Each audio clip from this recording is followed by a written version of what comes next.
हरे कृष्णा। तो हमने हमारे पिछले सत्र में दूसरे श्लोक के ऊपर चर्चा की थी। राजविद्या राजगुह्यम पवित्रम इदमुत्तमम प्रत्यक्षावगमम धर्म्यम सुसुखम कर्तुमव्ययम।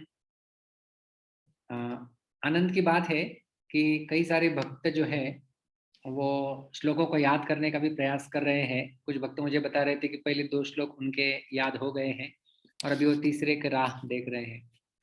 तो सुंदर बात है कि आप गीता के श्लोकों को याद करने का, कंठस्थ करने का, दोहराने का प्रयास करते हैं, जिससे हमारी वाणी शुद्ध होती है। पादस्याप्यर्धपादं वा श्लोकं श्लोकार्धमेव वा नित्यं धारयते यस्तु समोक्षम अधिगच्छति। कोई गीता का आधा श्लोक, एक श्लोक, आधा श्लोक, आधा पाद, एक पाद भी नित्य रूप से अपने मुख में धारण करता है तो वह व्यक्ति मोक्ष के लिए पात्र बन जाता है। ऐसा ये स्कंद पुराण, पद्म पुराण आदि में वर्णन आता है। तो ये जहाँ पर रिवीजन का ठप्पा आपको दिखेगा वो हमने पिछले सत्रों में देख चुके हैं हम लोग उसमें। तो सर्वप्रथम हमने देखा था कि भगवान श्री कृष्ण पहले जो 2 श्लोक है इसमें, जो पहले श्लोक में उन्होंने क्या किया था कि मैं अभी आपको वो ज्ञान बताऊंगा, यज्ञात्वा मोक्ष से अशुभात, सारे प्रकार के अशुभ से आप मुक्त हो जाएंगे, उस ज्ञान को मैं आपको बताऊंगा, ऐसी प्रतिज्ञा की भगवान ने। और उसके बाद उस ज्ञान के विशेषण बता रहे हैं। अभी 8 विशेषण भगवान बताते हैं जिसके बारे में वो आगे चल के चर्चा करने वाले हैं। तो सर्वप्रथम वो बताते हैं ये राज विद्या है।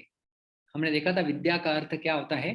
सा विद्या या विमुक्त, ये वह विद्या कहलाई जाती है जो हमें मुक्त कराती है बंधन से। और सारी विद्या, गीता के 10वें अध्याय में भी भगवान कहते हैं कि अध्यात्म विद्या विद्या नाम, सारे विद्याओं में अध्यात्म विद्या मैं हूँ। तो सारे जो पाठ है, कर्म योग, ज्ञान योग, अष्टांग योग, भक्ति योग, ये सारे आध्यात्मिक पंथ में चलने वाले आध्यात्मिक मार्ग है। और इन सारे विद्याओं का राजा, उसके बारे में मैं बताने जा रहा हूँ। सर्वश्रेष्ठ मतलब क्या है ना कि वो जानने के बाद, और यज् ज्ञात्वा नेह भूयो न ज्ञातव्यम अवशिष्यते, इसको जानने के बाद आगे कुछ जानना शेष नहीं रह जाएगा आपका। इसलिए ये राज विद्या, राजगुह्य, मोस्ट कॉन्फिडेंशियल नॉलेज। और हमने उदाहरण देखा था कि किस प्रकार से एक यदि नाटिका है और नाटिका में कोई किरदार निभा रहा है, वो यदि बता दे कि मैं वास्तव में यह व्यक्ति हूं और मैंने इस किरदार को निभाया है, तो वो कॉन्फिडेंशियल गुह्य बात हो जाएगी। तो उस गुह्य बात को भगवान अभी स्वयं का रूप, स्वयं का ऐश्वर्य प्रकट करने जा रहे हैं। ये सबसे बड़ा गुह्य ज्ञान है। पवित्रम, हमने देखा था भगवान से संबंधित हर कोई वस्तु, हर कोई चीज जो है वो पवित्र होती है। ओम अपवित्रो पवित्रो वा सर्वावस्थां गतोपि वा यः स्मरेत् पुंडरीकाक्षं स बाह्याभ्यंतर शुचि। भगवान का केवल स्मरण करने से व्यक्ति अंतर बाह्य शुद्ध हो जाता है। ये है पवित्रम। तो इस प्रकार से जो ज्ञान भगवान से संबंध रखता है, इसलिए ये पवित्र माना गया है। उत्तमम, उत्तम शब्द के हमने 2 अर्थ देखे थे, आपको याद होगा तो। सबसे पहले तम, उत्तम, उत मतलब ऊपर, तम मतलब उत्तर उत्तम, सबसे ऊपर जो स्थित है उसे उत्तम कहते हैं। और दूसरा तम का अर्थ होता है तमोगुण। तो उत्तम मतलब तमोगुण से परे, जो रजो और तमोगुण से परे सत्व और उससे भी ऊपर स्थित, उसे कहते हैं उत्तमम ज्ञानम।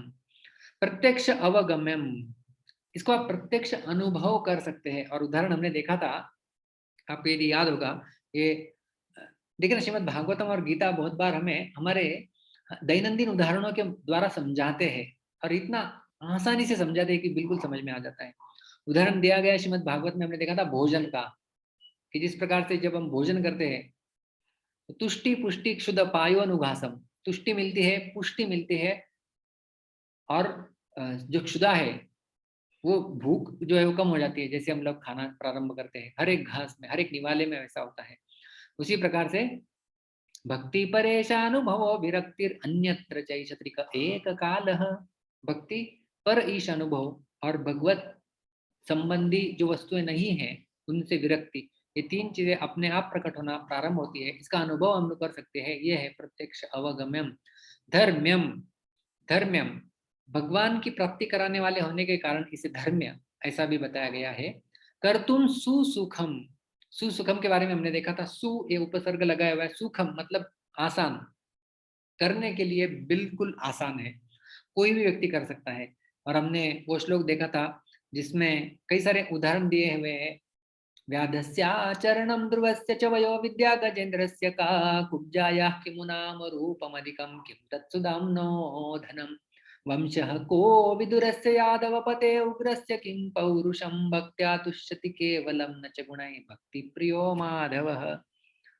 उसकी उत्प्रेक्षा हमने पिछली बार भी की थी, अभी हमारे पास इतना समय नहीं है कि वापस दोहराए, लेकिन इतने सारे उदाहरण हैं। ध्रुव महाराज, प्रहलाद महाराज ये छोटे बालक थे, गजेंद्र तो प्राणी था, सुदामा के पास तो धन नहीं था, लेकिन फिर भी भक्ति वो लोग कर पाए क्योंकि ये करने के लिए सुसुखम बिल्कुल आसान है। और अव्ययम, भक्ति जो है वो 3 गुणों से परे है और वो अविनाशी है, कभी भी उसका विनाश नहीं होता, अगले जन्म तक भी वो कैरी फॉरवर्ड आगे चलती रहती है। नेहाभिक्रमनाशोस्ति प्रत्यवायो न विद्यते स्वल्पम अप्यस्य धर्मस्य त्रायते महतो भयात्। दूसरे अध्याय में भगवान बताते हैं कि बहुत बड़े भय से हमारी रक्षा कर सकता है यह ज्ञान, यह भक्ति की विधि, थोड़ी भी की जाती है तो, क्योंकि उसका विनाश नहीं होता। तो ये तो भगवान ने अभी विशेषण बता दिए।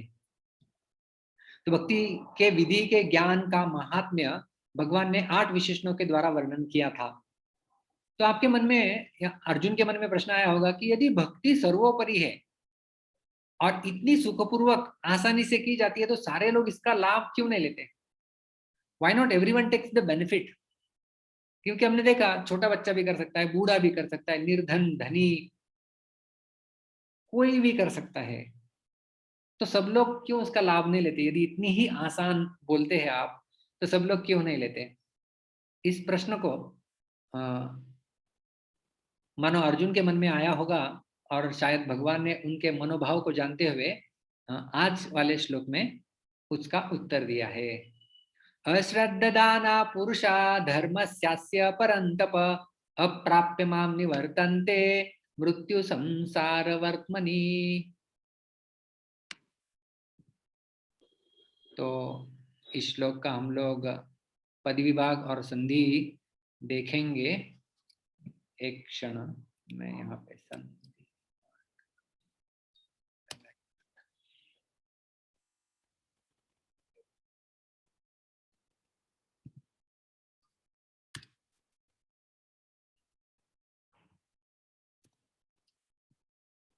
संधि और संधि अधोरेखांकित शब्द जो है वो संधि युक्त शब्द होते हैं यहाँ पर, और सारे पदों को इस श्लोक के अलग अलग करके प्रस्तुत किया गया है। जैसी जननी माता जी, मैंने आपको अनम्यूट किया था, आपका हाथ ऊपर था। हरे कृष्ण प्रभु जी, दंडवत प्रणाम। हरे कृष्णा। तो हम इन शब्दों को 2-2 बार दोहराएंगे। अश्रद्धधानाः, अश्रद्धधाना, अश्रद्धधानाः, अश्रद्धधानाः, पुरुषाः, पुरुषाः, पुरुषाः। पुरुषाः। तो ये संधि शब्द कैसे बन जाता है? क्योंकि जब आगे ध आ जाता है तो पाणिनि के नियम अनुसार यहाँ का विसर्ग और उसका यत्व बन के वो लोप हो जाता है। तो श्लोक में नहीं दिखेगा, लेकिन वो जब पद विभाग किए जाते हैं तो दिखता है। धर्मस्य, धर्मस्य, धर्मस्य, धर्मस्य, अस्य, अस्य, अस्य, अस्य, संयुक्त शब्द बनता है धर्मस्यास्य, धर्मस्य, परन्तप, परन्तप, परन्तप, परन्तप, अप्राप्य, अप्राप्य, अप्राप्य, अप्राप्य, माम, माम, माम, माम, निवर्तन्ते, निवर्तन्ते, निवर्तन्ते, निवर्तन्ते, मृत्यु, मृत्यु, मृत्यु, मृत्यु, संसार, संसार, संसार, संसार, वर्त्मनि, वर्त्मनि, वर्त्मनि, वर्त्मनि, मृत्यु संसार वर्त्मनि। मृत्यु संसार वर्त्मनि।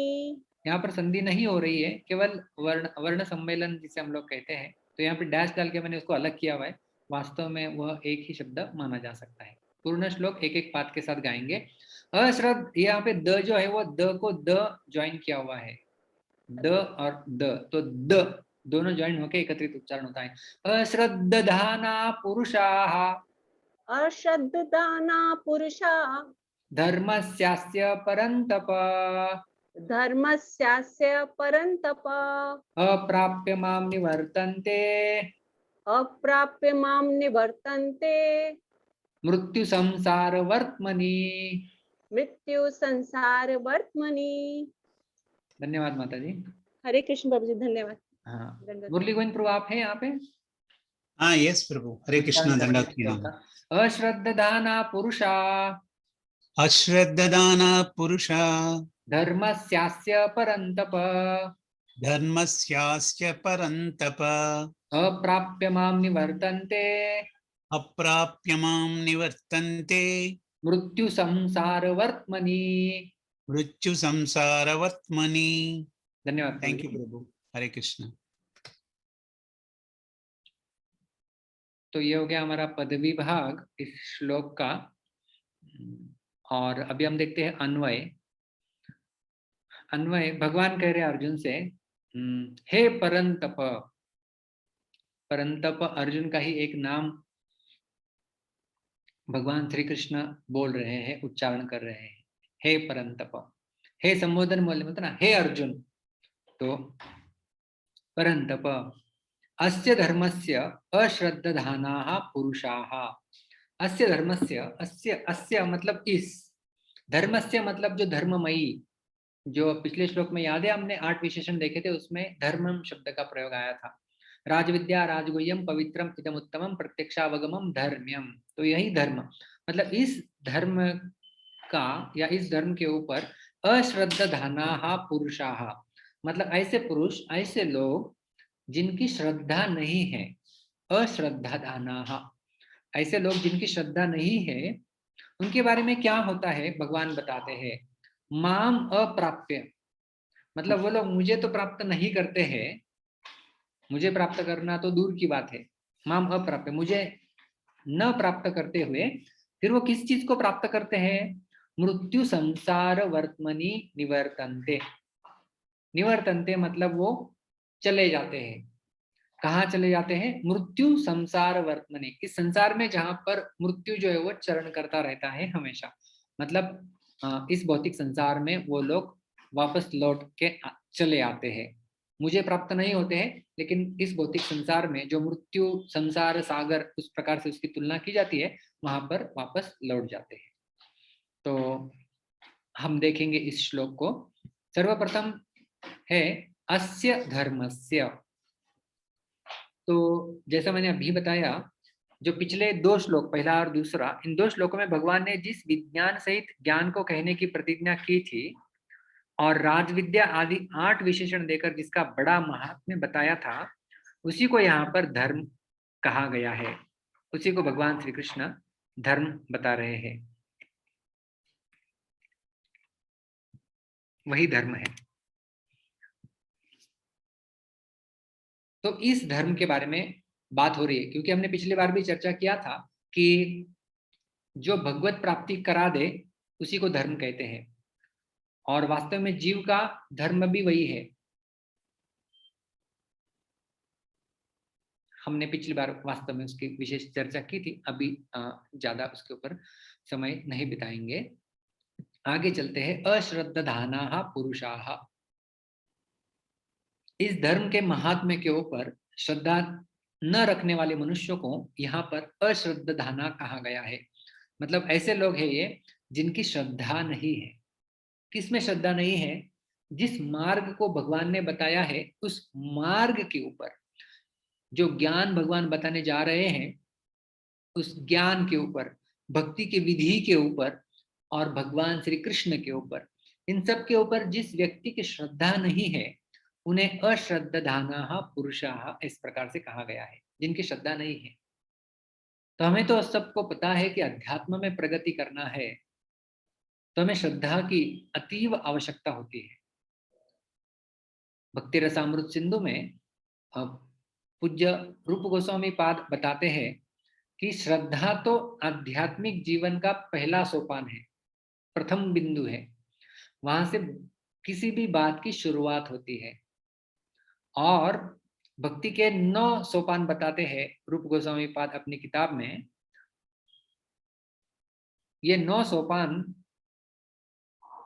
9 steps in the progress of भक्ति बताई जाती है। तो सर्वप्रथम आता है श्रद्धा। तो श्रद्धा से प्रारंभ होता है श्रद्धा। उसके पश्चात है साधु संग, भजन क्रिया तीसरा, अगला है अनर्थ निवृत्ति, पांचवा है निष्ठा, छठा है रुचि, सातवां है आसक्ति, आठवां है भाव और नौवां है प्रेम।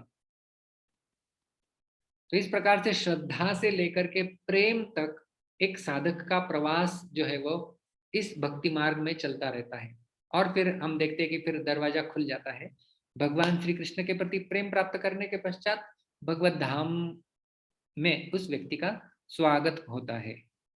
तो यहाँ पर कहने का मुद्दा है कि श्रद्धा, यहाँ पर देखिए पहला मुद्दा है, मतलब इट्स लाइक अ फाउंडेशन। ये नींव है भक्ति में और वो बहुत ही अधिक आवश्यक है। यदि श्रद्धा नहीं है तो पालन भी ठीक से नहीं होगा।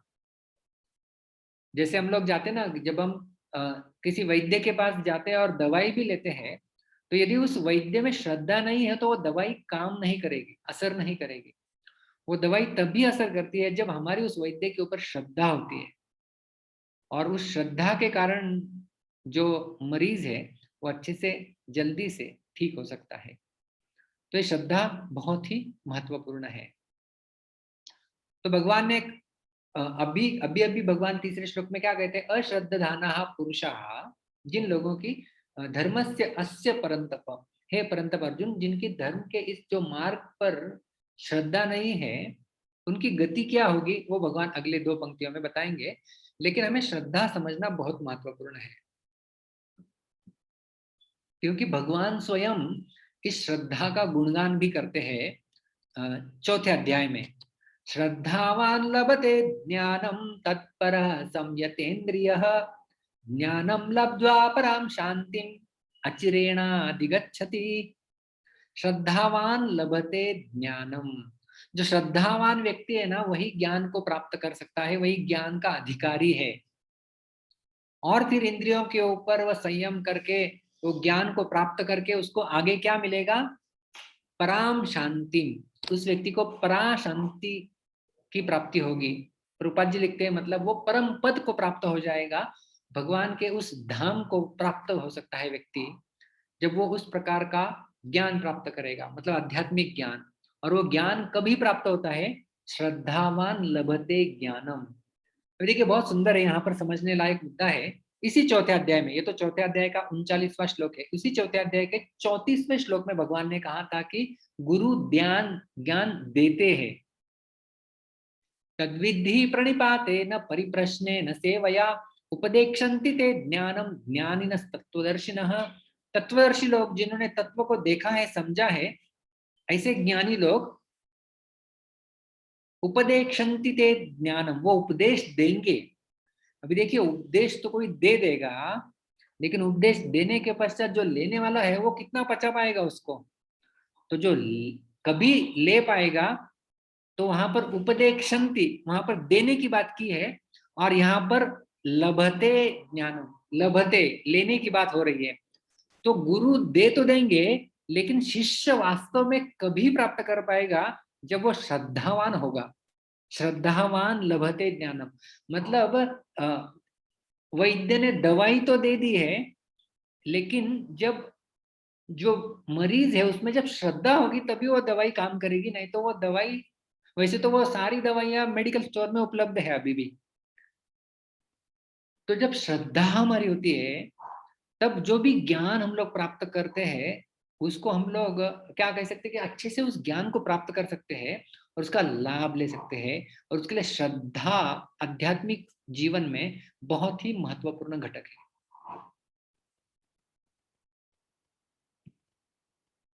ऊर्ध्व गति में अगला शब्द भगवान प्रयोग करते हैं अप्राप्य माम निवर्तन्ते मृत्यु संसार वर्तमनि, वो मुझे प्राप्त नहीं होता है, अपितु इस भौतिक संसार में पुनः उसका पतन हो जाता है, पुनः वो घूमता रहता है। निवर्तन्ते, ऊर्ध्व गति में अर्थात ऊंचे से ऊंची भोग भूमियों में भी चले जाए तो वहां से भी इनको लौटना पड़ेगा। कितना भी ऊपर आप क्यों ना चले जाए, अन्य किसी किसी विधि का पालन कर लो, चाहिए तो थोड़ी ऊंची गति प्राप्त कर लो, लेकिन वहां से भी फिर इस मृत्यु संसार में वापस लौटना पड़ेगा। तात्पर्य यह हुआ कि श्री कृष्ण को प्राप्त किए बिना ये मनुष्य जहां कहीं भी जाएंगे वहां से इनको लौटना ही पड़ेगा, बार बार जन्मना और मरना पड़ेगा, बार बार जन्मना और मरना पड़ेगा, ऐसे भगवान कह रहे हैं।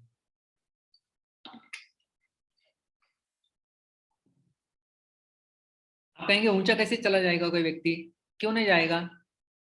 कोई तपस्या कर लेगा बहुत बड़ी, कोई बहुत बड़ा त्यागी होगा, लेकिन भगवान के ऊपर श्रद्धा नहीं है, उसने भगवत विधि का, जो विधि हम लोग चर्चा कर रहे हैं उसका यदि आश्रय नहीं लिया है, तो व्यक्ति उसका पतन या उसका इस भौतिक संसार में जन्म मरण के चक्र में अटकना निश्चित ही हो जाएगा। वास्तव में देखा जाए तो गति 3 प्रकार की होती है,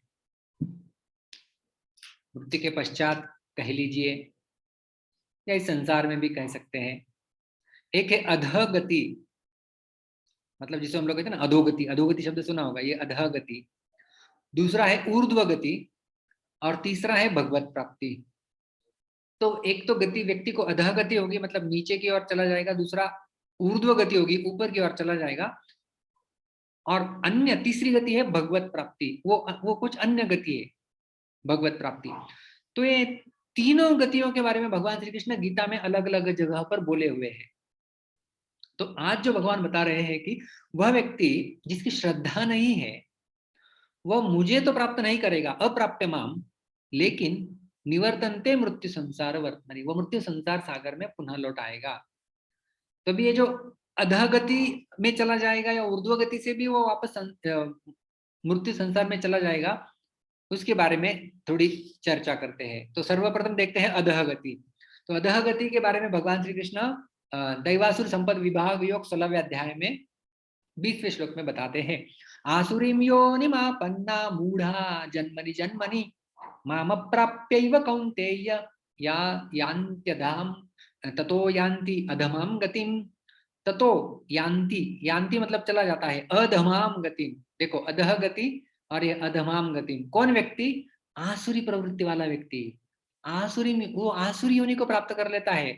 अश्रद्धाना मतलब वही मूढ़ व्यक्ति, जन्मनि जन्मनि जन्मनि जन्मनि ईश्वरे, जन्मनि जन्म पुनः पुनः जन्म प्राप्त करेगा। माम अप्राप्यैव, माम अप्राप्यैव मतलब अप्राप्य माम। देखिए यहाँ पे जो ऊपर शब्द है अप्राप्य माम, वहां पर माम पहले आ गया है केवल, माम अप्राप्य, वो मुझे प्राप्त नहीं करता है और अधम गति को प्राप्त कर लेता है।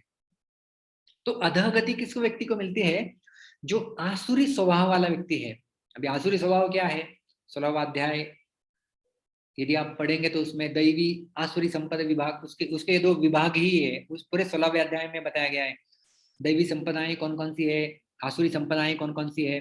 तो ये सारे आसुरी लक्षण उसमें बताए, दंभो दर्पो अभिमानश्च क्रोध पारुषमेव च अज्ञानम चाविजातस्य पार्थ संपदम आसुरीम, 16वें अध्याय के 34 श्लोक में बताई गई कि ये आसुरी संपदाएं हैं, दंभ करना, क्रोध करना आदि कई सारे। तो यहाँ पर हम लोग देख रहे हैं जो अश्रद्धा है, जिनके आध्यात्मिक मार्ग के ऊपर श्रद्धा नहीं है, ऐसे असुर प्रवृत्ति वाले लोग माम अप्राप्य, मुझे प्राप्त नहीं करते और अधमाम गति, वो अधम गति प्राप्त कर लेते हैं। तो ये अधोगति के बारे में हमने चर्चा कर ली। दूसरा यदि चलो देखते हैं, कोई लोग होंगे जो देवताओं के उपासक होंगे और स्वर्ग में चले जाएंगे, उनकी क्या गति होगी? उनकी ऊर्ध्व गति होगी, लेकिन ऊर्ध्व गति के बारे में भगवान इसी अध्याय के 21वें श्लोक में वर्णन करेंगे। तेतं भुक्त्वा स्वर्गलोकं विशालं क्षीणे पुण्यमर्त्यलोकं विशन्ति एवं त्रयीधर्ममनुप्रपन्ना गता गतं काम कामा लभन्ते। उन लोगों के बारे में भगवान बता रहे हैं जो स्वर्ग तक पहुंच गए हैं, कुछ तपस्या किया होगा, दान किया होगा, बहुत कुछ अच्छा पुण्य कर्म किया होगा, स्वर्ग तक पहुंच गए।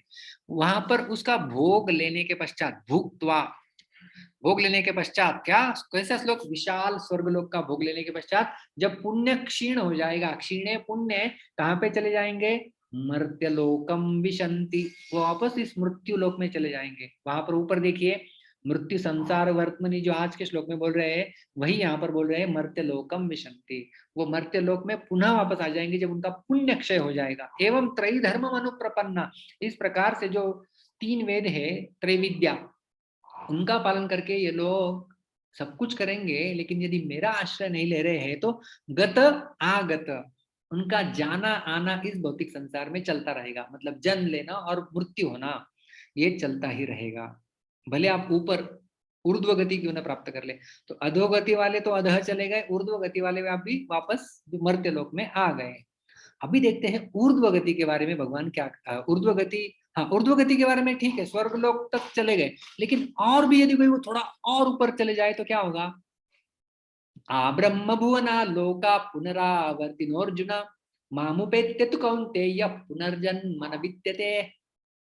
आ ब्रह्म भुवना लोका, स्वर्ग तो छोड़ो, ब्रह्मलोक से लेकर ब्रह्मलोक तक, आ ब्रह्म भुवना मतलब ब्रह्मलोक तक जितने सारे लोक है वो सब कैसे है, पुनरावर्तिनोर्जुन, ये पुनरावर्ती है, मतलब आपको ऊपर नीचे ऊपर नीचे ऊपर नीचे का चक्कर काटना पड़ता रहेगा।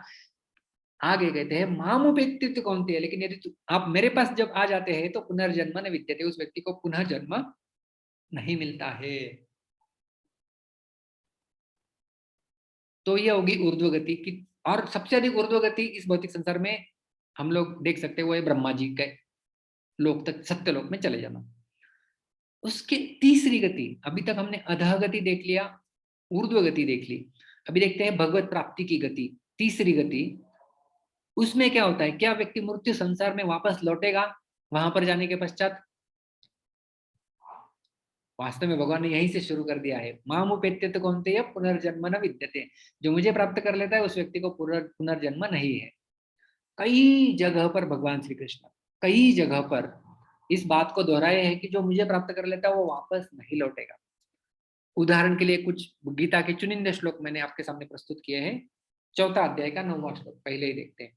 जन्म कर्म च मे दिव्यम एवं यो वेत्ति तत्त्वतः त्यक्त्वादेहं पुनर्जन्म नैति माम एति सोऽर्जुन। जन्म कर्म, जो मेरे जन्म और कर्म दिव्य है, इस प्रकार से जो व्यक्ति तत्वतः जानता है, त्यक्त्वा देहम, इस देह को त्याग करने के पश्चात पुनर्जन्म न एति, उस व्यक्ति को पुनर्जन्म नहीं मिलता है, माम एति, वो मुझे प्राप्त हो जाता है हे अर्जुन। अव्यक्तोक्षर इत्युक्तस्तमाहु परमां गतिं यं प्राप्य न निवर्तन्ते तद्धाम परमं मम। 8वें अध्याय में भगवान कहते हैं कि यम प्राप्य न निवर्तन्ते, जिसको प्राप्त कर लेने के पश्चात, यहाँ पर देखिए सारे लाल इंगित अक्षर जो है वो श्लोक में जो आ रहे हैं और जो ऊपर हेडलाइन में है उनको आप तुलना करते रहिए। निवर्तन्ते ऊपर भी है, यहाँ पर भी है निवर्तन्ते। तो आज क्या बोल रहे हैं भगवान, आज के श्लोक में, जिस व्यक्ति के अंदर श्रद्धा नहीं है वो निवर्तन्ते, वो चक्र में अटक जाएगा। कौन से? मृत्यु संसार वर्तमान, इस मृत्यु सागर में आएगा। और भगवान अपने परमाम गति मतलब अपने उस धाम के बारे में बता रहे हैं, यम प्राप्य न निवर्तन्ते, उस धाम को प्राप्त करने के पश्चात न निवर्तन्ते, निवर्तन है ही नहीं, पुनः आना जाना है ही नहीं, तद्धाम परमम मम, वो मेरा परम धाम है। और भी हम लोग क्रम पूर्वक जा रहे हैं, पहले 4थे अध्याय का श्लोक देखा, फिर 8वें अध्याय का, और फिर 15वें अध्याय में भी भगवान वही बताएंगे। न तद्भासयते सूर्यो न शशांको न पावकः यद्गत्वा न निवर्तन्ते तद्धाम परमं मम। देखिए पुनः एक बार, यद्गत्वा न निवर्तन्ते, यद्गत्वा वहां पर जाने के पश्चात, ऊपर देखिए निवर्तन्ते, श्रद्धा नहीं है तो उस व्यक्ति को मृत्यु संसार सागर में पुनः आना पड़ेगा। लेकिन ऐसा धाम, तद्धाम परमं मम, मेरा वो परम धाम है जहां पर जाने के पश्चात यद्गत्वा न निवर्तन्ते, वहां पर जाने के पश्चात वापस लौटना नहीं है, निश्चय से, निश्चय पूर्वक। वास्तव में 8वें अध्याय का ये 21वां श्लोक, यम प्राप्य न निवर्तन्ते तद्धाम परमं मम यद्गत्वा न निवर्तन्ते तद्धाम परमं मम, दोनों पंक्तियां लगभग एक समान ही है। तो यहाँ पर जो अप्राप्य बात बता रहे हैं ना भगवान, अप्राप्य माम मतलब मुझे प्राप्त न होकर, पदों से यहाँ सिद्ध होता है कि मनुष्य मात्र को भगवत भक्ति का अधिकार मिला हुआ है, मनुष्य मात्र को केवल। इसलिए मनुष्य मात्र भगवान की ओर चल सकता है, भगवान को प्राप्त कर सकता है। हमें जो मनुष्य शरीर मिला हुआ है वास्तव में वो इसी उद्देश्य से मिला हुआ है कि हम जो मृत्यु संसार वर्तमान है, हमारा जो चक्र है, उसको उसको उसको हम लोग काट के एक ऐसे पद पर प्राप्त कर ले जहां से वापस लौटना नहीं है। यदि आपने हमारे 15वें अध्याय की श्रृंखला सुनी होगी तो उसमें बहुत सुंदर, नहीं सुनी होगी तो आप जरूर सुनिए। 15वां अध्याय बहुत ही सिद्धांतों के दृष्टिकोण से गहरा अध्याय है। तो तीसरे श्लोक में कहते हैं भगवान, अश्वत्थमेनं सुविरूढ़ मूलम असंग शस्त्रेण दृढ़ेन छित्वा। असंग शस्त्रेण, ये जो भौतिक संसार की तुलना भगवान अश्वत्थ वृक्ष के साथ करते हैं, और इस अश्वत्थ वृक्ष को असंग शस्त्रेण, अनासक्ति के शस्त्र के द्वारा इसको आप काट डालो, और काटने के पश्चात क्या करो, ततः पदम तत्करी परिमार्गितव्यम यस्मिन् गता न निवर्तन्ति भूय। वहां पर जाने का प्रयास करो जहां से कोई व्यक्ति वापस नहीं लौट के आता। तो भगवान, यदि आप सेंट्रल मैसेज देखेंगे, देखिए भगवत गीता के हम लोग 3 सेक्शन कर सकते हैं, पहले 6 अध्याय, बीच वाले 6 अध्याय और आखिर वाले 6 अध्याय। तो हमने जो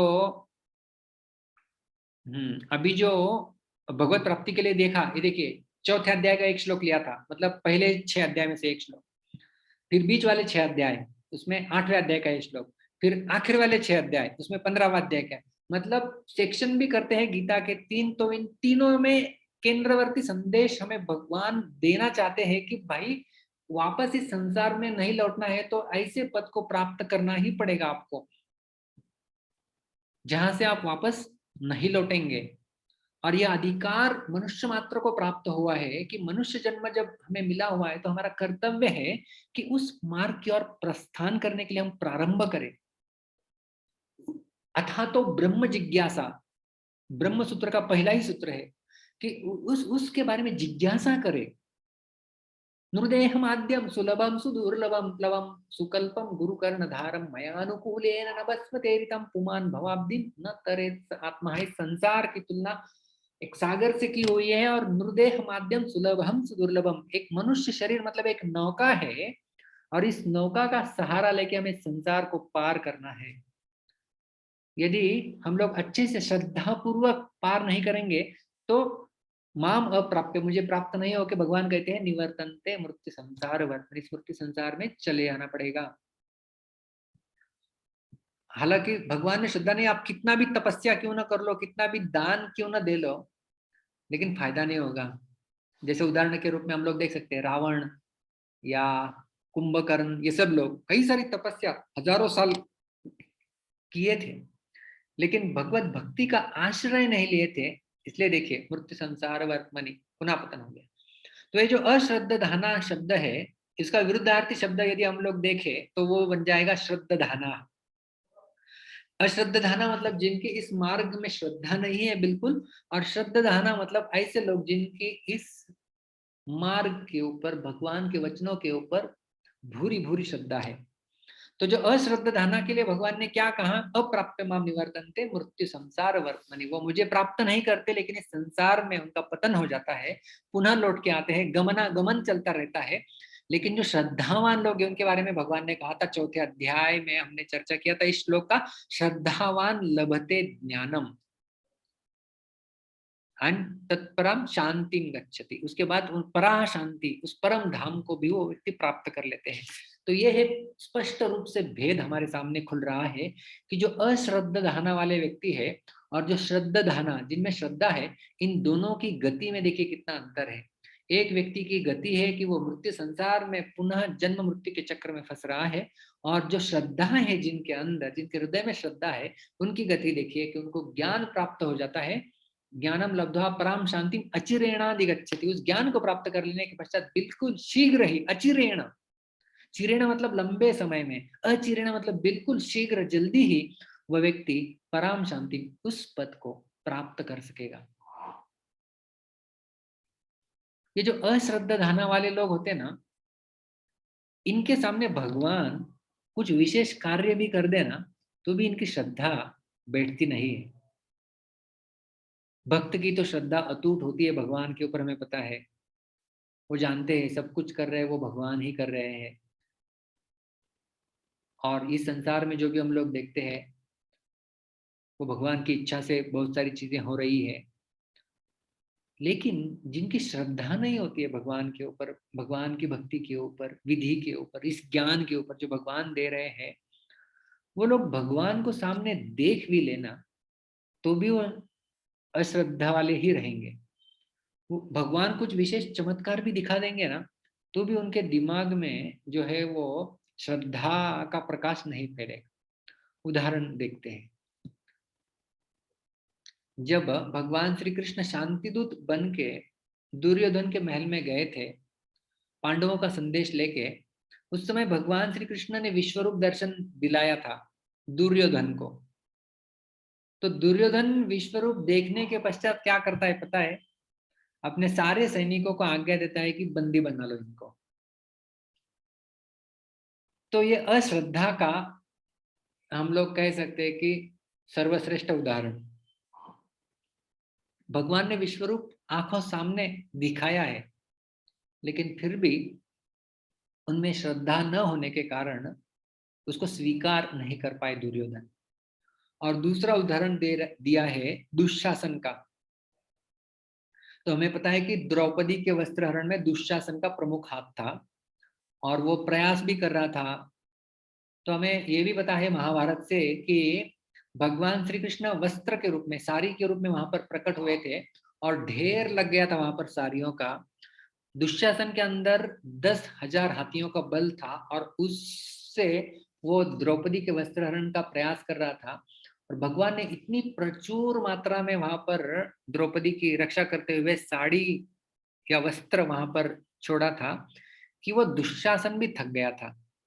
तो दुशासन ने अपने आंखों के सामने ये चमत्कार देखा था और द्रौपदी ने भरी सभा में हाथ ऊपर करके हे कृष्ण हे गोविंद करके पुकारा था। तो द्रौपदी की तो श्रद्धा है, विश्वास है, लेकिन मुद्दा है कि दुशासन ने भी ये चित्र अपने सामने देखा हुआ था कि द्रौपदी की रक्षा इसी कृष्ण ने, गोविंद ने की होगी। इतना वस्त्र सप्लाई किया है कि मैं थक गया हूं, लेकिन फिर भी वो शरणागत नहीं हुआ भगवान को। आंखों सामने देखा हुआ है इतना बड़ा चमत्कार, लेकिन फिर भी शरणागत नहीं हो पाया भगवान को। तो कहने का तात्पर्य है कि ये जो अश्रद्धाना वाले जो लोग हैं, ये अपने आंखों के सामने भी कुछ देख ले तो भी इनकी श्रद्धा कभी बढ़ने वाली नहीं है। और इस श्लोक में एक महत्वपूर्ण सीखने वाली बात है कि भगवान श्री कृष्ण ने अर्जुन को अश्रद्धाना पुरुषा धर्मस्यास्य परंतप, परंतप, अर्जुन के लिए भगवान श्री कृष्ण परंतप नाम रखे हैं। मेरा एक अभ्यास का अगला विषय चल रहा है, पता नहीं कभी हम लोग उसको प्रस्तुत भी करेंगे। गीता में भगवान श्री कृष्ण के अलग अलग नाम जो अर्जुन ने प्रयोग किए थे और अर्जुन के अलग अलग नाम जो भगवान श्री कृष्ण ने प्रयोग में लाए हैं, उनके पीछे एक बहुत बड़ा रहस्य छुपा हुआ है, बहुत बड़ा विज्ञान है। ऐसा ही नहीं कोई कुछ बोल रहा है। जैसे कृष्ण को हम लोग केशव बोलते हैं, मधुसूदन बोलते हैं, माधव बोलते हैं, मुकुंद बोलते हैं। ऐसा नहीं कि एक व्यक्ति के इतने सारे नाम हैं। हर एक नाम पे पीछे कुछ ना कुछ कहानी है, कुछ ना कुछ लीला है, या फिर कुछ ना कुछ तत्व छिपा हुआ है। तो बहुत महत्वपूर्ण है। हम इस संसार में देखते हैं हमारा एक नाम होता है, इसमें एक नाम का हम लोग बोलते हैं what is meaning of my name, मेरे नाम का अर्थ क्या है, कुछ बता देते हैं और फिर बस उतना ही पता होता है हमें। लेकिन भगवान के जो नाम है, हर एक नाम के पीछे बहुत गहरा तत्व छिपा हुआ है। और जब भगवान भी अर्जुन के लिए अलग अलग नामों का प्रयोग करते हैं, उसमें भी बहुत बड़ा तथ्य छिपा हुआ होता है। तो भगवान ने अर्जुन के लिए इस श्लोक में परंतप शब्द का प्रयोग किया है। परंतप, श्री कृष्ण ने अर्जुन के लिए जो परंतप शब्द का प्रयोग किया है, यहाँ पर परंतप शब्द का अर्थ है ऐसा व्यक्ति जिसने अपने शत्रुओं को तपाया है, शत्रुओं को ताप देता है, वो है परंतप। श्री कृष्ण यहाँ पर कहना चाहते हैं कि हे अर्जुन, जिस प्रकार तुम अपने शत्रुओं को तपाते हो, उसी प्रकार जो लोग मेरी शरण नहीं लेते उन्हें भी मृत्यु का ताप प्राप्त होता रहता है। मृत्यु का ताप उन लोगों को, और केवल मृत्यु का ताप नहीं, मृत्यु तो हर व्यक्ति की होने वाली है, जो शरणागत है उसकी भी मृत्यु तो होने ही वाली है, लेकिन यहाँ पर मृत्यु का अर्थ है जन्म मृत्यु का चक्र, क्योंकि यम प्राप्त न निवर्तन्ते तो धाम परम मम, वो तो हमने देख लिया। तो यहाँ पर भगवान कहते हैं कि जिस प्रकार से आप अपने शत्रुओं को तपाते हैं अपने अस्त्र शस्त्रों के विद्या के माध्यम से, उसी प्रकार से जो लोग मेरी शरण में नहीं आते ना, ये जन्म मृत्यु का चक्र इनको तपाता रहता है बारंबार। और उसके कारण भगवान श्री कृष्ण ने इस नाम का प्रयोग किया हुआ है अर्जुन को, ताकि वो अच्छे से समझ पाए। इसलिए हम लोग देख सकते हैं कि जो श्रद्धा नहीं है उसको बहुत ही अधोगति जो हम लोग कह रहे हैं वो प्राप्त हो जाती है। इसलिए श्रद्धा का विकास करना आध्यात्मिक मार्ग में चलने के लिए बहुत ही आवश्यक है। तो प्रश्न उठता है कि श्रद्धा कैसे विकसित की जाए। श्रद्धा विकसित की जा सकती है ऐसे भक्तों के संग में रहकर जिनमें भगवान के प्रति अटूट श्रद्धा है। श्रद्धा विकसित की जा सकती है ऐसे भगवान के वचनों को सुनकर, जो हम लोग पूरा अध्याय दोहराते हैं उससे क्या, वो हम लोग भगवान के वचन ही सुन रहे हैं। कि जैसे मैंने बताया आपको कि भगवान देखिए 4थे अध्याय में 8वें 15वें, और तो मैंने कहा कई सारे श्लोक है, मैंने तो केवल एक 3 सेक्शन के 3 श्लोक उदाहरण के रूप में प्रस्तुत किए हैं, अन्य श्लोक आप ढूंढेंगे तो और भी मिलेंगे। तो इस प्रकार से भगवान के जब वचन सुनते हैं तो हमारी श्रद्धा बढ़ती है भगवान के वचनों के ऊपर। जब बार बार दोहराते हैं तो श्रद्धा बढ़ती है, और भगवान से प्रार्थना कर सकते हैं, उससे श्रद्धा बढ़ती है। और श्रद्धा का वास्तविक अर्थ जानते हैं आप क्या होता है? श्रद्धा का अर्थ कृष्णदास कविराज गोस्वामी महाशय चैतन्य चरितामृत इस ग्रंथ में प्रस्तुत करते हैं। श्रद्धा शब्दे विश्वास को है सुदृढ़ निश्चय, कृष्ण भक्ति कैले सर्व कर्म कृत होए। मध्य लीला में वर्णन आता है। सनातन गोस्वामी को चैतन्य महाप्रभु शिक्षा देते हैं, उस समय का यह वृत्तांत है। श्रद्धा शब्दे विश्वास कहे सुदृढ़ निश्चय। श्रद्धा शब्द का अर्थ क्या है? ऐसा सुदृढ़ विश्वास। कौन सा विश्वास? कृष्ण भक्ति कैले सर्व कर्म कृत होए, कि कृष्ण भक्ति कैले, यदि कृष्ण भक्ति कर ली तो सर्व कर्म कृत है, मैंने सारे कर्म कर लिए, ऐसा विश्वास उसे कहते हैं सुदृढ़ विश्वास, उसे कहते हैं श्रद्धा। तो दिस इज श्रद्धा। श्रद्धा का अर्थ क्या देखा हमने? ऐसा सुदृढ़ विश्वास कि जब मैंने कृष्ण भक्ति कर ली, कृष्ण को संतुष्ट कर लिया, तो बाकी सारे कर्म मैंने कर लिए। इसलिए कहते हैं ना कि जो व्यक्ति भगवान श्री कृष्ण के दिव्य नामों का जप करता है, हरे कृष्ण कृष्ण कृष्ण हरे हरे, हरे राम राम राम हरे हरे, तो ऐसा समझना चाहिए कि उस व्यक्ति ने सारे प्रकार के तप कर लिए हैं, सारे प्रकार की तीर्थ यात्राएं कर लिए, सारे वेदों का अध्ययन कर लिया है, और उसके पश्चात अभी वो इस स्तर तक आके पहुंचा हुआ है। तो श्रद्धा का अर्थ यही है कि यदि मैं भगवान की भक्ति करूं तो मुझे जो अन्य आध्यात्मिक मार्ग है वहां पर उन मार्गों पर जाने की आवश्यकता नहीं है। और एक उदाहरण 4थे स्कंद में श्रीमद् भागवत के प्रस्तुत किया गया है, जिसको हमने हमारे पिछले सत्रों में भी शायद चर्चा की थी। यथा तरोर्मूल निषेचनेन तृप्यन्ति तत्स्कंद भुजोपशाखाः, प्राणोपहाराच्च यथेन्द्रियाणां तथैव सर्वार्हणम् अच्युतेज्या। यथा, जिस प्रकार से, तथा, तथा एव, तथैव, यथा तथा, यथा राजा तथा प्रजा, हम सब जानते हैं। यथा तरोह, तरु का अर्थ था वृक्ष। यथा तरोर मूल निषेचनेन, जब वृक्ष के जड़ में जब सिंचन किया जाता है, पानी डाला जाता है, जो भी सिंचन करते हैं, तृप्यंती, तृप्त हो जाते हैं। कौन कौन? तत्, उस वृक्ष के स्कंद भुजा उपशाखा, उसकी टहनियां, उसकी शाखाएं, उपशाखाएं, फूल, पत्ते, सब कुछ तृप्त हो जाते हैं जब उस वृक्ष के जड़ में जब हम सिंचन करते हैं। प्राणोपहाराच्च यथेन्द्रियाणाम, जिस प्रकार से हम पेट में खाना डालते हैं तो हमारी आंखें, कान, नाक, त्वचा सब कुछ तृप्त हो जाते हैं, संतुष्ट हो जाते हैं। उसी प्रकार से अर्हणम अच्युत इज्जा, अच्युत भगवान श्री कृष्ण का और एक नाम, इज्जा मतलब पूजा।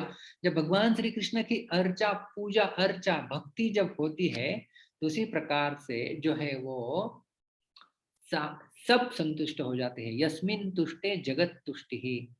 जब भगवान को संतुष्ट करने का प्रयास किया जाए तो सब कुछ संतुष्ट हो गया है, ऐसा समझना चाहिए। उसे कहते हैं श्रद्धा। और हमारा हमें हमें हमें थोड़ी सी श्रद्धा तो है, इसलिए हम लोग इस मार्ग में जुड़े हुए हैं। मनुष्य मात्र से तो अधिकार प्राप्त हुआ है भक्ति करने का। तो अभी हम लोग इस मार्ग में जुड़े हुए हैं, प्रवचनों को सुन रहे हैं, शास्त्रों का अध्ययन कर रहे हैं, भक्तों का संग कर रहे हैं। तो हमें क्या काम करना चाहिए कि हमारी श्रद्धा और कैसे बढ़े, उसके लिए कार्य करना चाहिए। जैसे श्रद्धा से जो हमने 9 स्तर देखे, उसमें बीच वाला स्तर आता है निष्ठा, आदव श्रद्धा तथा साधु संग। आदव श्रद्धा, फिर उसके पश्चात साधु संग, अनर्थ निवृत्ति, और फिर निष्ठा का स्तर आता है। तो श्रद्धा किस प्रकार से होती है? यहाँ कोमल श्रद्धा से कनिष्ठ जन, चैतन्य चरितामृत आप पढ़ेंगे, और श्रीमद् भागवत के 11वें स्कंद में भी इसका वर्णन किया गया है कि जिसकी श्रद्धा कोमल है वो इस भक्ति मार्ग में कनिष्ठ अधिकारी है। कनिष्ठ अधिकारी मतलब छोटा अधिकारी, फिर मध्यम अधिकारी, वो बीच वाला अधिकारी, और फिर और आता है उत्तम अधिकारी। तो इनमें अंतर कैसे बनाया जाता है? कनिष्ठ कौन है, मध्यम कौन है, उत्तम कौन है, कैसे निश्चय किया जा सकता है? तो कृष्णदास कविराज गोस्वामी बोलते हैं श्रद्धा के आधार पर। यहाँ कोमल श्रद्धा से कनिष्ठ जन, क्रमे क्रमे सही भक्त होइबे उत्तम। जिसकी कोमल श्रद्धा है, कोमल श्रद्धा समझते हैं, बिल्कुल कोमल, अभी अभी जन्मी हुई श्रद्धा, जैसे कोमल शिशु होता है। यहाँ कोमल श्रद्धा से उसे कनिष्ठ समझना चाहिए। और क्रमे क्रमे और क्रम पूर्वक फिर वह व्यक्ति धीरे धीरे, जैसे श्रद्धा बढ़ती है, श्रद्धा निष्ठा में परिवर्तित होती है, फिर वो निष्ठा आगे चल के प्रेम में परिवर्तित होती है। वैसे वैसे हम लोग मध्यम से फिर उत्तम की और दिशा में प्रगति करते रहते हैं, और उस उत्तम के पश्चात हम लोग उस उत्तम धाम को भी प्राप्त कर सकते हैं। तो यह है हमारे आध्यात्मिक जीवन में श्रद्धा का महत्व। और इसी श्रद्धा के माध्यम से श्रद्धा मूल्य बिकाए, कि इस श्रद्धा का मूल्य लेकर ही नित्यानंद प्रभु हरिनाम को बेच रहे हैं। तो उसे यदि खरीदना है तो मूल्य चाहिए श्रद्धा। तो यह है श्रद्धा, क्योंकि अश्रद्धा यदि है तो मृत्यु संसार वर्तमनि, ये हमने देखा है। तो इस प्रकार से सारांश में यदि हम देखें, ये जो श्लोक हमने आज चर्चा किया है,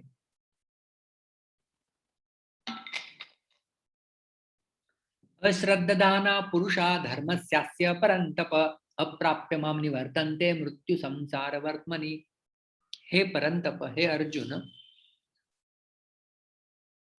परंतप शब्द का प्रयोग इसलिए किया गया है कि जिस प्रकार से आप शत्रुओं को तपाते हैं, उसी प्रकार से जिनकी श्रद्धा नहीं होती है मुझ में, वो लोग उन लोगों को मृत्यु जो है वो तपाती है। और भगवान ऐसा नहीं कि यहाँ पर केवल, भगवान वास्तव में देखा जाए तो करुणापूर्वक बता रहे हैं कि उन जीवों के प्रति करुणा है भगवान की। अरे भगवान वास्तव में चाहते हैं कि सब लोग उनके धाम में चले जाए। कैसे जाए ये तो पूरा विधि अभी 9वें अध्याय में तो प्रारंभ हुआ है। चौथे श्लोक से लेके पूरे 34वें श्लोक तक चलने वाला है विधि कि ठीक है कैसे आप प्राप्त कर सकते हैं, क्योंकि उसी की तो विशेषताएं बताई जा रही है। पहले 3 श्लोकों में उसी ज्ञान के बारे में भगवान वर्णन कर रहे हैं, उसकी 8 विशेषताएं बताई और जिसकी श्रद्धा नहीं है उसकी गति बताई। तो है परंतप, आप जैसे तपाते हैं शत्रुओं को, उसी प्रकार से ये अश्रद्धा वाले लोगों को मृत्यु तपाती रहती है। अस्य धर्मस्य, ये जो धर्म का पाथ, ये जो धर्म का मार्ग, ये जो धर्म की विद्या, ये जो भक्ति का मार्ग का ज्ञान, अश्रद्धाना पुरुषा, जिनके हृदय में इस ज्ञान के प्रति श्रद्धा नहीं है, माम अप्राप्य, वो मुझे प्राप्त तो नहीं करते हैं, लेकिन मृत्यु संसार वर्तमनि निवर्तन्ते, इस मृत्यु संसार में, इस भौतिक संसार में वो जन्म मृत्यु के चक्र में फंस जाते हैं। और हमने ये भी देखा कि किस प्रकार से 3 गतियां हैं, अधः गति, ऊर्ध्व गति और भगवत प्राप्ति की गति। अधः गति आसुरी संपद, आसुरी प्रवृत्ति वाले लोगों को अधः गति प्राप्त होती है। जो पुण्यात्माएं हैं, पुण्य कर्म आदि करते हैं, उन लोगों को ऊर्ध्व गति प्राप्त हो सकती है। शायद से ज्यादा स्वर्ग तक चले गए तो वहां से भी भगवान कहते हैं कि क्षीणे पुण्य मर्त्यलोकम विशंति, पुनः मर्त्यलोक में आना ही है। यदि थोड़ा और ऊंचा ब्रह्मलोक तक चले गए तो आ ब्रह्म भुवनालोका पुनरावर्तिन अर्जुन, वहां पर भी चक्कर काटना ही पड़ेगा। लेकिन भगवान कहते हैं कि जो मेरे धाम में वापस आ जाता है, यद गत्वा न निवर्तन्ते तद धाम परमम मम, मेरा धाम ऐसा है जहां पर जाने के पश्चात कोई भौतिक मृत्यु रूपी संसार में वापस नहीं लौट के आएगा। और हमने 4थे अध्याय से 8वें अध्याय से 15वें अध्याय से श्लोकों का चयन करके भगवान किस प्रकार से बता रहे हैं उनके धाम की विशेषता वो देखा, और भगवान वहां पर वास्तव में देखा जाए तो आमंत्रित कर रहे हैं। 15वें अध्याय में हमने देखा था न तत् भास्यते सूर्य न शशांको न पावकः। उस श्लोक का यदि श्रील प्रभुपाद जी का तात्पर्य पढ़ेंगे तो प्रभुपाद जी लिखते हैं कि as it is Krishna is advertising about his dham. भगवान अपने धाम का एडवर्टाइज कर रहे हैं। हम लोग देखते हैं टीवी सीरियल देख रहे हैं और टीवी सीरियल में बीच में ऐड आ जाता है, एडवर्टाइज आ गया, फिर थोड़े समय पश्चात वही ऐड वापस आ जाता है, मतलब वो चाहते कि आप ये प्रोडक्ट खरीदी करो। उसी प्रकार से गीता में जगह जगह पर भगवान अपने धाम का एडवर्टाइज कर रहे हैं। देखो मेरा धाम ऐसा है, यहाँ पर आएंगे ना वापस नहीं लौटना पड़ेगा। देखो मेरा धाम यहाँ पे ऐसा है, यहाँ पर बिजली इलेक्ट्रिसिटी किसी की आवश्यकता नहीं होती। देखो वहां पर जाएंगे ना, वहां से भी वापस जाना पड़ेगा, लेकिन यहाँ आएंगे ना तो नहीं जाना पड़ेगा, इसलिए मेरे धाम वापस लौट जाओ। तो करुणावश भगवान वापस वापस वापस एडवर्टाइज कर रहे हैं, विज्ञापन कर रहे हैं अपने धाम का, जिससे बद्धजीवों के हृदय में आकर्षण उत्पन्न हो जाए कि चलो मुझे ये चाहिए। जैसे हम लोग देखते हैं ना, कोई हमारे नासिक में एक रोड है कॉलेज रोड, या फिर ऐसा अलग अलग रोड है, तो वहां पर रास्ते में जाते हैं तो ऐसे एडवर्टाइज के बैनर रखते हैं। एक खंबा है उसमें एक बैनर लगा हुआ है, अगला खंबा वही बैनर, ऐसा पूरे रास्ते में एक ही यदि बैनर लगा हुआ, हम देखते देखते आते हैं, तो यदि कुछ चीज खरीदी करनी है तो भी वो जो बैनर देखा था उसी की याद आती है, तो वो हमारे मन में इंप्रेशन डालता है रिपीट की गई वस्तु। उसी प्रकार से भगवान हमारे मन में संस्कार डालना चाहते हैं वास्तव में कि आप मेरे धाम में आ जाओ। भगवान न्योता दे रहे, आमंत्रण दे रहे, और अश्रद्धाना पुरुषों की गति बता रहे हैं, मतलब हमें श्रद्धा का विकास करना पड़ेगा। और हमने दोनों देखा कि अश्रद्धाना जो है उनकी गति है मृत्यु संसार वर्तमानी निवर्तन्ते, और जो श्रद्धाना है उनकी भी गति देखी, श्रद्धाना पुरुषा श्रद्धावान लभते ज्ञानम, कि जो श्रद्धावान व्यक्ति वह ज्ञान को प्राप्त करेंगे। ज्ञान श्रद्धावान लभते ज्ञानम तत्पर संयतेन्द्रियः ज्ञानम लब्ध्वा पराम शांति मचिरेणाधिगच्छति, वो पराम शांति, वो पराम गति को प्राप्त कर पाएंगे उस ज्ञान को प्राप्त करने के पश्चात। और हमने देखा ऐसे अश्रद्धाना वाले जो लोग होते हैं उसके उदाहरण हमने देखे, रावण है, कुंभकर्ण है, दुर्योधन है, दुशासन है, जिन्होंने साक्षात भगवान को देखा भी लेकिन भगवान के चमत्कार भी देखे। जैसे दुर्योधन ने विश्वरूप देखा भगवान का, दुशासन ने भगवान की शक्ति का प्रदर्शन देखा कि द्रौपदी को भरी सभा में रक्षण किया, लेकिन फिर भी उसके क्योंकि शरणागत नहीं थे तो श्रद्धा का विकास भी नहीं हुआ, और फिर उसके कारण वो भगवान को शरण भी नहीं जा पाए। और हमने देखा श्रद्धा का अर्थ क्या होता है वास्तव में एक भक्त के जीवन में, तो श्रद्धा शब्दे विश्वास कहे सुदृढ़ निश्चय कृष्ण भक्ति कैले सर्व कर्म कृत है। कृष्ण भक्ति मैंने कर ली मतलब सारे कर्म मेरे पूरे हो गए।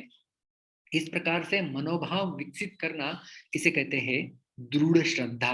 और हमने भागवत का एक श्लोक देखे, उदाहरण भी देखा किस प्रकार से जब हम जड़ को पानी डालते हैं तो वृक्ष के शाखाएं, पत्ते, फूल इनको अपने आप तृप्त हो जाते हैं, फुलित हो जाते हैं, फलित हो जाते हैं।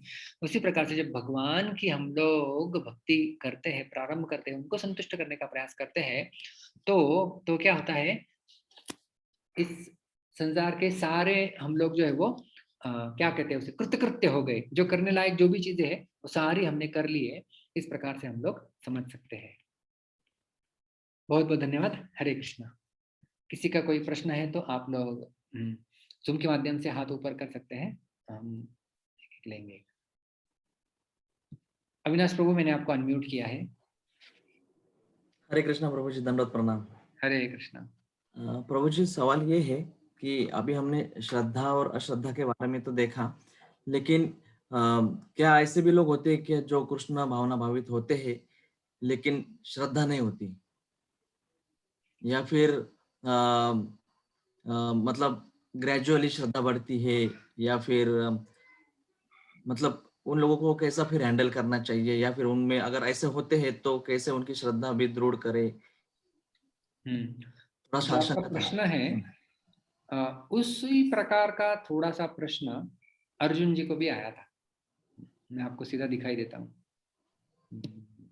17वें अध्याय में, 17वें अध्याय का शीर्षक जानते हैं आप क्या है? शीर्षक है श्रद्धात्रय विभाग योग। तो डिविजन्स ऑफ फेथ, श्रद्धात्रय विभाग योग। तो भगवान श्री कृष्ण यहीं पर वही बताते हैं, ये शास्त्र विधि मुत्सृज्य यजन्ते श्रद्धयान्विताः तेषां निष्ठा तु का कृष्ण सत्वमाहो रजस्तमः। क्योंकि अर्जुन का भी सारा सत्व रजतम इन सबका ज्ञान हो गया था, तो अभी भगवान अर्जुन का क्या प्रश्न है कि ये शास्त्र विधि उत्तर जिन्होंने शास्त्र विधि का तो त्याग कर दिया है, लेकिन यजन्ते श्रद्धयान्विता, लेकिन श्रद्धापूर्वक किसी मार्ग का तो वो पालन कर रहे हैं, तेषाम निष्ठा, उनकी निष्ठा क्या है, ये भगवान हमें बताइए। और इसका जवाब में भगवान श्री कृष्ण 3 प्रकार के श्रद्धाओं का वर्णन करते हैं, सात्विक श्रद्धा, तामसिक श्रद्धा और राजसिक श्रद्धा। राजसिक। हाँ, तो इस प्रकार से कोई व्यक्ति हो सकता है कि जिसकी इन तीनों गुणों में श्रद्धा हो सकती है। ऐसा नहीं होगा कि श्रद्धा नहीं होगी। श्रद्धा मयोयम पुरुषो, उसी अध्याय में भगवान श्री कृष्ण 17वें अध्याय में बताया कि श्रद्धा मयोयम पुरुषो यो यत् श्रद्धा स एव सः, कि पुरुष जो है वो श्रद्धामयी ही है, और जिसमें जैसी श्रद्धा है उस प्रकार की गति। यादृशी यादृशी श्रद्धा सिद्धिर भवति तादृशी। वास्तव में श्रद्धा एक बहुत बड़ा विषय है, मैंने लेकिन केवल गीता के इस श्लोक तक सीमित रखा है जितना हम लोग समझ सकते हैं। इसको यदि भक्ति के दृष्टिकोण से गहराई में जाना है तो श्रद्धा के ऊपर मैंने देखा पूरा 17वां अध्याय श्रद्धा के ऊपर है। श्रद्धा त्रय विभाग योग, उसका नाम ही श्रद्धा के आधार पे है। दूसरा मैंने बताया भक्त के जो 3 अधिकारी, कनिष्ठ अधिकारी, मध्यम अधिकारी, उत्तम अधिकारी, वो भी श्रद्धा के आधार पर बनते हैं। तो भागवतम का 11वें स्कंदे के 2 अध्याय इसके ऊपर आते हैं, वो पूरा आ जाएगा। और ये तो हो गया 3 गुण में श्रद्धा, ये बन जाता है। तो ये बहुत ही गहरा जो है वो विषय है। और श्रद्धा नहीं होगी ऐसा नहीं होगा, जैसे मैंने कहा कि सत्व रज तम इन 3 गुणों में हमारी श्रद्धा हो सकती है। तो कोई व्यक्ति, हम लोग ऐसा नहीं कह सकते इसकी श्रद्धा नहीं है, उसकी श्रद्धा कम है। और मैं क्या बता रहा था, जो मैंने अभी आखिर में जो श्लोक बताया वो भक्ति सिद्धांत सरस्वती ठाकुर अपने चैतन्य भागवत के टीका में बताते हैं, यादृशी यादृशी श्रद्धा सिद्धिर भवति तादृशी। मतलब समझने के लिए भी बहुत आसान है। जिस प्रकार की आपकी श्रद्धा होगी उसी प्रकार की आपकी सिद्धि होगी, मतलब उसी प्रकार का गंतव्य स्थान आपको मिलेगा। तो हमें इसलिए हमारी श्रद्धा को मॉडिफाई करना है ताकि हमारी गति भी मॉडिफाई हो जाए। तो हमें हमारी श्रद्धा को और विकसित करना है, और उसको कैसे विकसित करना है उसके मैंने कुछ मुद्दे बताए सत्र के दौरान। जी प्रभु जी, बहुत बहुत धन्यवाद। हरे कृष्ण, हरे कृष्ण। आनंदी गौरी माता जी, मैंने आपको अनम्यूट किया है। हरे कृष्णा प्रभु जी, दंडवत प्रणाम। Hare Krishna. Thank you so much, बहुत अच्छे से समझाया आपने। ये जो श्रद्धा और ये सब जो नई 9 विधि है उसमें श्रद्धा, साधु संग और भजन क्रिया तो हम करते हैं, और रुचि भी है और निष्ठा भी है, लेकिन अनर्थ निवृत्ति हुई है ये कैसे समझे? या अभी भी थोड़ा गुस्सा आना या एंजाइटी या डिस्टर्ब होना ये कम हुआ है ऐसे लगता नहीं है। ये 3 स्टेप हम प्रयास करते हैं, जैसे श्रद्धा, साधु संग और भजन क्रिया, लेकिन अनर्थ निवृत्ति तो अपने आप होनी है ना, यानी how we can understand that? हाँ, मैं आपको वो स्लाइड वापस दिखाता हूँ जिससे हम लोग थोड़ी उसके ऊपर चर्चा कर सकते हैं। बहुत सुंदर प्रश्न है आपका, ये साधक के लिए। वास्तव में ये प्रश्न माधुर्य कादम्बनी नामक एक किताब विश्वनाथ चक्रवर्ती ठाकुर जी ने लिखी हुई है, वो आपके इसी प्रश्न के जवाब के रूप में है पूरा किताब, क्योंकि उन्हें पता था साधक के मन में कौन से प्रश्न आने वाले हैं। तो भक्ति रसायन सिंधु में कविराज रूप गोस्वामी पाद जी ने ये 9 स्टेप्स बताए हैं और इनका विश्लेषण भी किया हुआ है। तो इनमें सबसे बड़ी स्टेज होती है वो है अनर्थ निवृत्ति। इसका चित्र में तो सब एक जैसे दिख रहे हैं लेकिन वास्तव में ये चौथी स्टेज जो है वो पूरी स्लाइड भर के आप समझ लीजिए। तो हम लोग जो ऐसा हमने कहा श्रद्धा होती है, हम साधु संग करते हैं, भजन क्रिया करते हैं। देखो हम लोग अनर्थ निवृत्ति के स्तर में अभी है, अनर्थों से जूझ रहे हैं, इसको फाइट करते हुए हम लोग हमारी भक्ति करने का प्रयास कर रहे हैं। और ये सारे स्टेजेस मतलब ये आइसोलेटेड नहीं है एक्चुअली कि इसके बाद ये आएगा, इसके बाद ये आएगा, ऐसा नहीं होता है। हम जैसे आपने कहा कि थोड़ी थोड़ी निष्ठा भी होती है हम लोगों में कि देखो अभी हम लोग उदाहरण के लिए कोई व्यक्ति नॉनवेज छोड़ दिया है तो हमारी निष्ठा है अभी हम लोग वापस नहीं खाएंगे कभी। तो उस मार्ग में हम लोग निष्ठा के स्तर तक पहुंच गए। या फिर प्रसाद होता है भगवान का, तो उसमें तो हम लोग भाव के स्तर पे पहुंच गए कि प्रसाद इतना अच्छा लगता है, वाह वाह वाह, मुंह को पानी आ जाता है। तो इस प्रकार से कई जगह पे हमारी आसक्ति हो जाती है, एक भक्त के प्रति विशेष आसक्ति है हमारी कि इनसे सुनना, इनका संग करना है। तो वैसे तो एक एक भक्ति के एक एक मार्ग में अलग अलग जगहों पर, अलग अलग अंगों में, अलग अलग स्तरों पर हम लोग पहुंचे हुए होते हैं। हाँ, हाँ, तो ये जो स्तर है ना अनर्थ निवृत्ति का, वो सबसे लंबा स्तर है। यदि हम लोग वो स्तर प्राप्त करके निष्ठा, सारे भक्ति के सारे अंगों में जब निष्ठा स्तर तक पहुंच जाए ना, उसके पश्चात प्रेम का जो स्तर है वो बहुत आसान है। मतलब क्या है ना कि कोई व्यक्ति, उदाहरण दे रहा हूं मैं, दिल्ली से नासिक आए, मतलब वो अनर्थ निवृत्ति इतना बड़ा स्तर है, और फिर वो नासिक में अभी आ गया है, फिर नासिक रोड में है मतलब निष्ठा, फिर द्वारका में आ गया तो रुचि, फिर गंगा रोड चला गया तो आसक्ति, ऐसा ऐसा है, इतना फास्ट है मतलब। तो ये आगे वाले कोई आसक्ति भी है, और आसक्ति तक भी शायद लगता है कि हम, आप जैसे बोल रहे हैं वो अच्छे से समझ में आया कि अलग अलग इसमें अलग अलग स्तर पे हैं। अलग अलग इसमें अलग अलग सब, लेकिन सारों में हमें जाना है तो वो प्रेम का स्तर कहलाया जाएगा।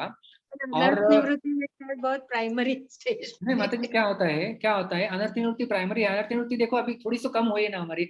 हम देखो कि आप उदाहरण के रूप में देख सकते हैं कि हमारे अंदर जितने सारे अनर्थ थे भक्ति में आने से पहले, और जब हम अभी के बात कर रहे हैं, तो कई बार ऐसा लगता है कि मेरे अनर्थ बढ़ रहे हैं और बढ़ेंगे भी, क्योंकि विश्वनाथ चक्रवर्ती ठाकुर उदाहरण देते हैं, कोई रूम, कोई कमरा सालों से बंद है और आप उसे साफ करना शुरू करो ना तो पूरा गंदगी फैलेगी। तो इस प्रकार से अनर्थ कभी कभी लगेगा ऐसा कि वो बढ़ रहे हैं, लेकिन वो साफ हो रही है रूम, वास्तव में देखा जाए तो श्रद्धा पूर्वक रखे हुए इसको करते रहना कभी तो साफ हो जाएगी। ये है, तो ये अनर्थ निवृत्ति ने ये सबसे लंबा स्तर है। कई बार इसके लिए कई सारे जन्म भी लग सकते हैं, इस छलांग को लगाने के लिए, यहाँ से निष्ठा तक जाने के लिए कई जन्म भी लग सकते हैं। अनर्थ निवृत्ति बहुत बड़ा स्तर है, और ऐसा नहीं है कि निष्ठा और रुचि आ गई मतलब अनर्थ निवृत्ति जीरो हो गई, ऐसा नहीं है।